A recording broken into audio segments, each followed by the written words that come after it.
100 ಕೋಟಿ ಮನುಷ್ಯರ ವಿಭಿನ್ನವಾದ ಮನೋಭಾವಗಳು, ವಿಭಿನ್ನವಾದ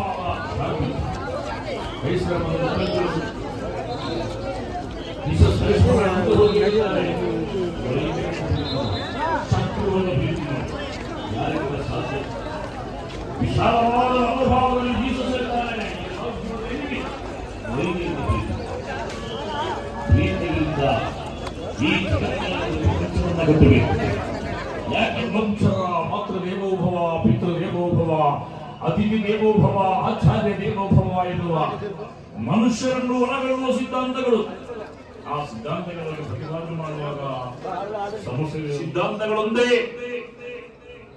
ಹಿಂದೂ ಧರ್ಮದ ಮಂದಿರಗಳಲ್ಲಿ ಸನ್ಮಾನ್ಯವಾದಂತಹ ಶಿವಾನಂದ ಸ್ವಾಮಿಗಳು ಮತ್ತು ನಾವು ಒಂದು ಕಡೆ ಒಂದು 2 ವಾರಗಳ ಒಂದು ತಿಂಗಳ ಹಿಂದೆ ಸುಂದರವಾದ ಶಾಂತಿಯುತವಾದ ಜೀವನವನ್ನು ನಡೆಸು, ಮತ್ತೆ ಆ ಪರಮಾತ್ಮನನ್ನು ನೀನು ಹೋಗಿ ಸೇರು. ಇಷ್ಟನ್ನೇ ಪ್ರತಿಯೊಂದು ಧರ್ಮಗಳು ಕೂಡ ನಮಗೆ ಬೋಧನೆಯನ್ನು ಮಾಡುತ್ತವೆ. ಆದರೆ ನಾವುಗಳು ಆ ಬೋಧನೆಯನ್ನ ಎಷ್ಟರ ಮಟ್ಟಿಗೆ ಆಚರಣೆ ಮಾಡ್ತಾ ಇದ್ದೀವಿ, ಎಷ್ಟರ ಮಟ್ಟಿಗೆ ನಾವು ಈ ಒಳ್ಳೆಯ ತತ್ವಗಳನ್ನ ತಿಳ್ಕೊಳ್ತಾ ಇದ್ದೀವಿ, ಎಷ್ಟರ ಮಟ್ಟಿಗೆ ನಮಗೆ ಆಸಕ್ತಿ ಇದೆ. ನಮ್ಮ ಧರ್ಮದಲ್ಲಿ ನಮಗೆ ಶ್ರದ್ಧೆ ಇರಬೇಕು, ಪರಧರ್ಮದಲ್ಲಿ ನಮಗೆ ಸಹಿಷ್ಣುತೆ ಇರಬೇಕು, ಪರಧರ್ಮದಲ್ಲಿ ನಮಗೆ ಗೌರವ ಇರಬೇಕು.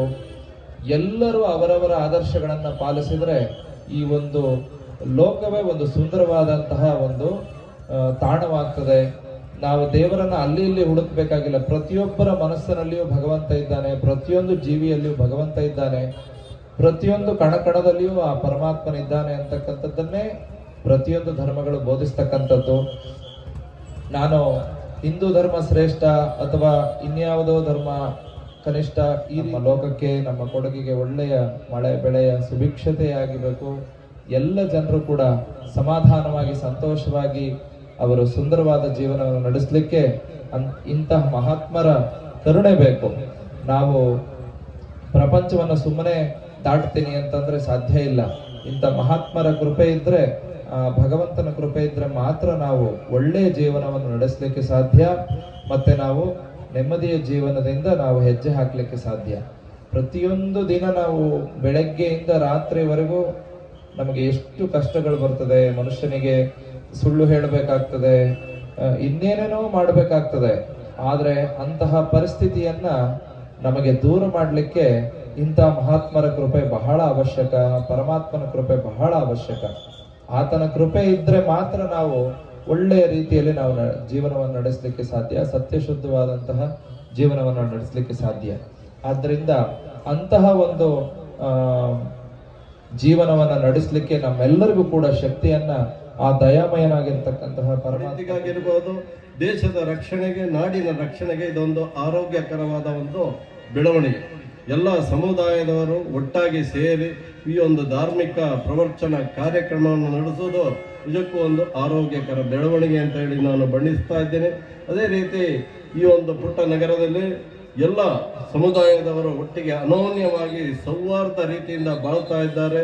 ಇದು ಕರ್ನಾಟಕ ರಾಜ್ಯದಲ್ಲೇ ಒಂದು ಇತಿಹಾಸ ಸೃಷ್ಟಿಸುವಂತ ಊರು. ಯಾಕೆ ಅಂತ ಹೇಳ್ತೀನಿ, ಮೊದಲಿಗೆ ನಮ್ಮ ಸೆಪ್ಟೆಂಬರ್ ಪ್ರಾರಂಭದಲ್ಲಿ ಗಣೇಶ ಚತುರ್ಥಿ ಪ್ರಾರಂಭವಾಗ್ತದೆ. ಆ ಸಂದರ್ಭದಲ್ಲಿ ನಾವು ಅಲ್ಲಿ ಪೂಜಾ ಕೈಂಕರ್ಯಗಳನ್ನು ಮಾಡಿ ನಾವು ಮೆರವಣಿಗೆ ಹೊರಟಂತ ಸಂದರ್ಭದಲ್ಲಿ ಪವಿತ್ರ ಏನು ಮುಸ್ಲಿಂ ಬಾಂಧವರು ನಮ್ಮನ್ನು ಸ್ವಾಗತ ಮಾಡಿ ಅವರ ಏನು ಉಂಟು ಮಾರು ಹೋಗ್ತಾ ಇದ್ದಾರೆ. ಈ ಸಂದರ್ಭದಲ್ಲಿ ತಮ್ಮನ್ನು ಉದ್ದೇಶಿಸಿ ಮಾತನಾಡ್ತಾರೆ ಸ್ವಾಮೀಜಿಯವರು. ತಮ್ಮ ಜೀವನ ಶೈಲಿಯನ್ನು ಬದಲಾಯಿಸಿ ಭಾರತದ ಒಂದು ನೈಜ ಪ್ರಜೆಯಾಗಿ ಹೊರಹೊಮ್ಮಲು ಸಾಧ್ಯ ಅಂತ ಹೇಳುತ್ತಾ, ಅದೇ ರೀತಿ ಈ ಸಂಘಟಕರು ಮುಂದಿನ ದಿನಗಳಲ್ಲಿ ಹಲವಾರು ಸಮಾಜ ಸೇವೆ, ಶೋಷಿತ ವರ್ಗದವರ ಸೇವೆಯನ್ನು ಕೂಡ ಮಾಡಬೇಕು ಅಂತೇಳಿ ತಮ್ಮಗಳಿಗೆ ಮನವಿ ಮಾಡುತ್ತಾ, ಮತ್ತು ನಗರವನ್ನು ಶುಚಿತ್ವವಾಗಿ ಇಡುವಲ್ಲಿ ತಮ್ಮ ಸಹಕಾರವನ್ನು ಕೂಡ ನಿಮ್ಮ ಈ ಒಂದು ಪಟ್ಟಣ ಶವಲಿಯ ಆಯೋಜಕರು, ಕಾರ್ಯಕರ್ತರು ಮಾಡಬೇಕು ಅಂತ ಹೇಳಿ ನಾನು ಈ ಸಂದರ್ಭದಲ್ಲಿ ತಮ್ಮಗಳಿಗೆ ಮನವಿ ಮಾಡುತ್ತಾ, ಹಾಗೆಯೇ ಎಲ್ಲ ಧರ್ಮದವರಿಗೆ ಒಳಿತಾಗಲಿ ಅಂತೇಳಿ ಹಾರೈಸ್ತಾ ನನ್ನ ಮಾತನ್ನು ಮುಗಿಸ್ತಾ ಇದ್ದೇನೆ. ಜೈ ಹಿಂದ್, ಜೈ ಭಾರತ್. ಒಂದು ಘಟನೆ ವಿಜಯ್ ಸುಬ್ರಹ್ಮಣ್ಯ ಸರ್ ಅವರು ಹೇಳಿದ್ರು. ನಾವು ಅನೇಕ ಸರಿ ನೋಡ್ತೇವೆ, ನಾವಲ್ಲಿ ಜಾತಿ ಭೇದ ಮತದೆಂಬಂತ ಸುಳಿಯಲ್ಲಿ ನಾವು ಸಿಲುಕಿಕೊಳ್ತೇವೆ. ನಾನು ಕಂಡಂತ ಒಂದು ಸುಂದರವಾದಂತಹ ಸಂಗತಿ ಎನ್ನುವಾಗ, ನಮ್ಮ ಪಾಲಿಬೆಟ್ಟ ಒಂದು ಗ್ರಾಮದಲ್ಲಿ ಗೌರಿ ಗಣೇಶ ಹಬ್ಬದ ಪ್ರತಿಷ್ಠಾಪನೆ ಮೂರ್ತಿ ಮೆರವಣಿಗೆ ನಡೆಯುವಾಗ ನಾನು ಕೂಡ ಆ ಕಾರ್ಯಕ್ರಮದಲ್ಲಿ ನಾನು ಭಾಗವಹಿಸಿ ಹೋಗ್ತಿರುವಾಗ ನಮ್ಮ ಇದೇ ಪಾಲಿಬೆಟ್ಟನ ಜಮಾತ್ನ ದರ್ಗದ ಬಳಿ ಬರುವಾಗ ನಮ್ಮ ಮುಸ್ಲಿಂ ಬಾಂಧವರು ಅವ್ರನ್ನ ಪ್ರೀತಿ ಪೂರ್ವಕವಾಗಿ ಅವ್ರನ್ನ ಸ್ವಾಗತಿಸಿ ಲಘು ಉಪಹಾರ ತಂಪು ಪಾನೀಯಗಳನ್ನು ನೀಡುವ ಮೂಲಕವಾಗಿ ನಾವೆಲ್ಲರೂ ಒಂದಾಗಿದ್ದೇವೆ, ನಾವೆಲ್ಲರೂ ಐಕ್ಯರಾಗಿದ್ದೇವೆ, ನಾವೆಲ್ಲರೂ ಸಹೋದರರ ಬಾಳವನ್ನ ನಾವು ಬಾಳ್ಲಿಕ್ಕೆ ನಾವು ಬಂದಿದ್ದೇವೆ ಎಂಬಂತ ಒಂದು ಸಂದೇಶವನ್ನ ನೋಡ್ತಾ ಇದ್ದಾರೆ.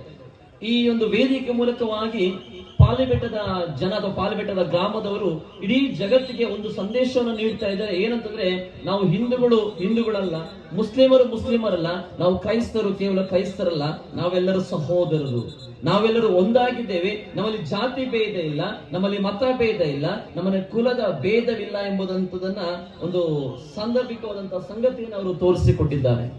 ಹಾಗಾದ್ರೆ ಇವತ್ತು ಈ ಒಂದು ಪಾಲಿಬೆಟ್ಟದ ಉರುಸ್ ಕಾರ್ಯಕ್ರಮದ ಮೂಲಕವಾಗಿ ನಾವು ಅನೇಕ ಸಾರಿ ನೋಡ್ತೇವೆ, ನಾವು ಟಿವಿಗಳಲ್ಲಿ ಮಾಧ್ಯಮಗಳಲ್ಲಿ ನೋಡುವಾಗ ದ್ವೇಷವನ್ನು ಹರಡುವಂತವರ ಜನರ ಮಧ್ಯೆ, ಕೋಮು ಸಂಘರ್ಷಗಳನ್ನ ಹರಡುವಂತವರ ಮಧ್ಯೆ, ಹಿಂದೂ ಮುಸ್ಲಿಂ ಬಾಂಧವರ ಮಧ್ಯೆ, ಕ್ರೈಸ್ತ ಮುಸಲ್ಮಾನರ ಬಾಂಧವ್ಯದ ಮಧ್ಯೆ ಭಿನ್ನಾಭಿಪ್ರಾಯಗಳನ್ನು ತರುವವರ ಮಧ್ಯೆ ಪಾಲಿಬೆಟ್ಟದ ಒಂದು ಜನತೆ ಇಡೀ ಜಗತ್ತಿಗೆ ಒಂದು ಸಂದೇಶವನ್ನು ಕೊಡ್ತಾ ಇದೆ. ಶಾಲೆಯಲ್ಲಿ ಒಂದು ತರಗತಿಯಲ್ಲಿ 10 ಜನ ಮಕ್ಕಳಿದ್ದಾರೆ.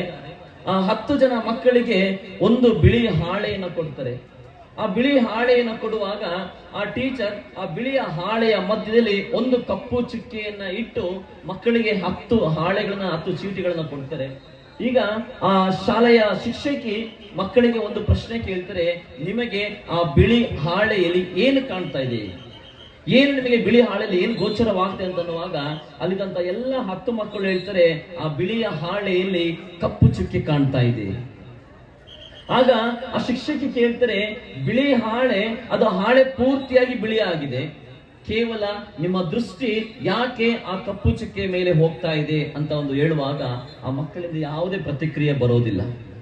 ಹಾಗಾದ್ರೆ ಈ ಒಂದು ಘಟನೆಯ ಮೂಲಕವಾಗಿ ಅಥವಾ ಈ ಒಂದು ಕಥೆಯ ಮೂಲಕವಾಗಿ ನಮಗೆ ನೀತಿ ಪಾಠ ಏನು ಅಂತಂದ್ರೆ, ಅನೇಕ ಸಾರಿ ಅದರಲ್ಲಿ ಆ ವ್ಯಕ್ತಿ ಆ ಬಿಳಿಯ ಹಾಳೆಯಲ್ಲಿ ಕೇವಲ ನಾವು ಕಪ್ಪು ಚುಕ್ಕಿಯನ್ನ ಮಾತ್ರ ನಾವು ಪಾಯಿಂಟ್ ಔಟ್ ಮಾಡ್ತೇವೆ, ಬಿಳಿ ಹಾಳೆಯನ್ನು ನಾವು ಯಾರು ಕೂಡ ನಾವೇನ್ ಮಾಡೋದಿಲ್ಲ, ನಾವು ಗಮನಿಸುವುದಿಲ್ಲ.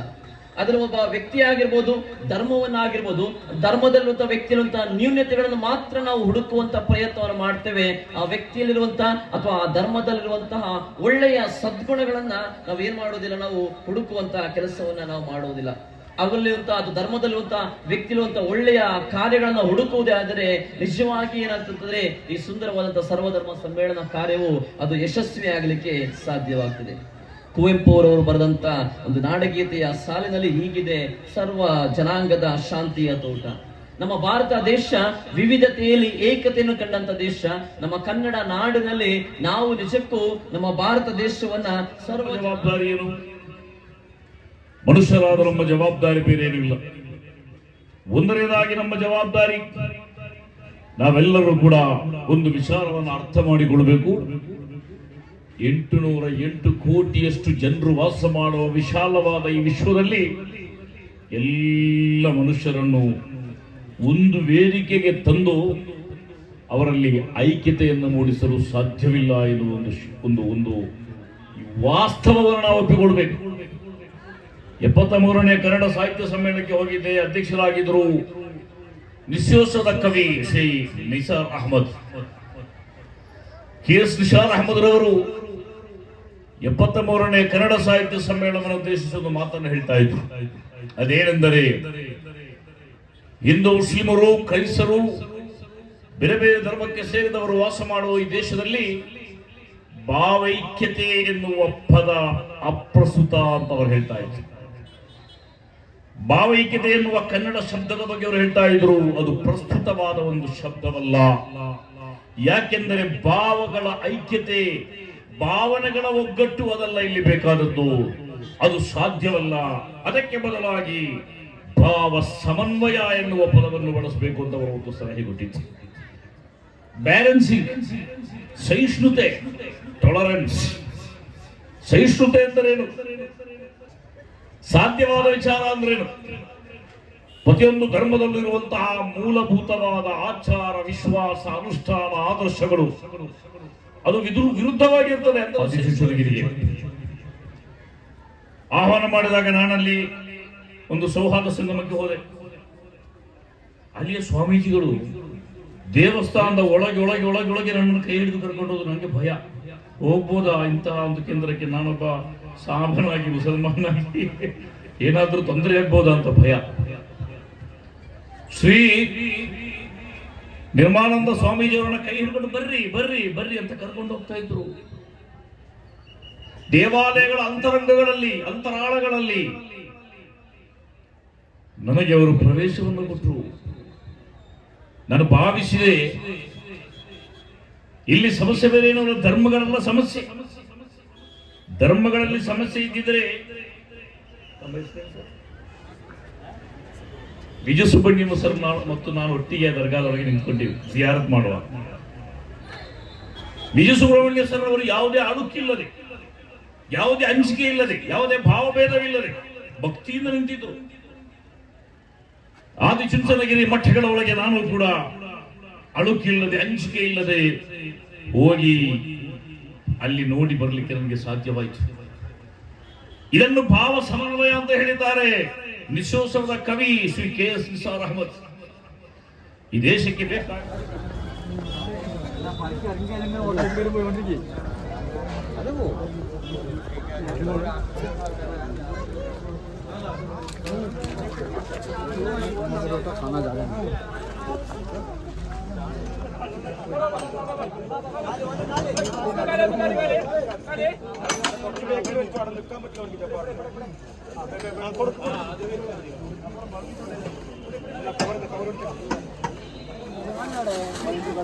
ಇದೀಗ ನಮ್ಮ ಅತಿಥಿಗಳು ವೇದಿಕೆ ಮೇಲೆ ಆಸೀನರಾಗಿರುತ್ತಾರೆ. ನಮ್ಮ ದರ್ಗಾ ಶರೀಫಿನ ಒಟ್ಟಾರದಲ್ಲಿರುವಂತಹ ಎಲ್ಲ ಈ ಆಸನ ವ್ಯವಸ್ಥೆಯಲ್ಲಿ ಕುಳಿತಂತ ಎಲ್ಲ ಭಕ್ತಾದಿಗಳಿಗೂ ಕೂಡ ಇಲ್ಲೇ ಅನ್ನದಾನವನ್ನು ನೀಡಲಾಗುವುದು. ಅದರಿಂದ ಎಲ್ಲ ಭಕ್ತಾದಿಗಳು ಬಂದು ನಮಗಾಗಿ ಕಾಯ್ದಿರಿಸಿದಂತಹ ಆಸನ ವ್ಯವಸ್ಥೆಯಲ್ಲಿ ಬಂದು ಕುಳಿತು ಈ ಒಂದು ಕಾರ್ಯಕ್ರಮವನ್ನು ಯಶಸ್ವಿಗೊಳಿಸಬೇಕು ಈ ಮೂಲಕ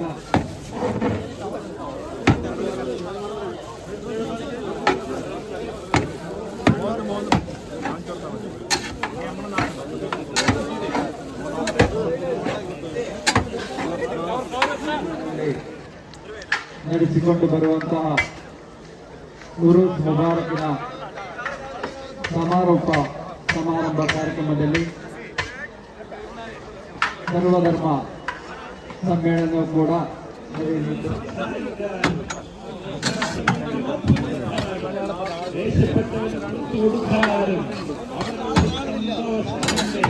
സ്നേഹത്തിന്റെ ഐക്യത്തിന്റെ സൗഹാർദ്ദത്തിന്റെ സമാധാനത്തിന്റെ ശാന്തിയുടെ ആശ്രയം കൈമാറാനുമാണ്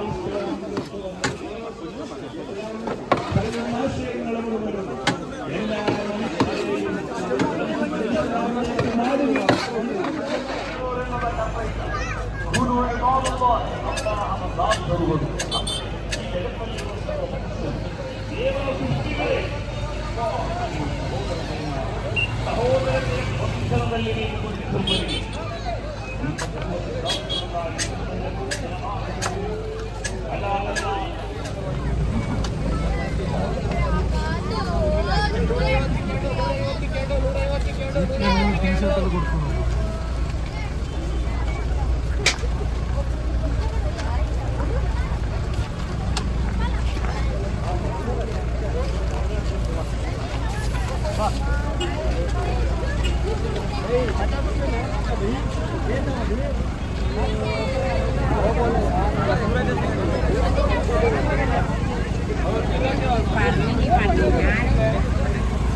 എന്തിനപ്പ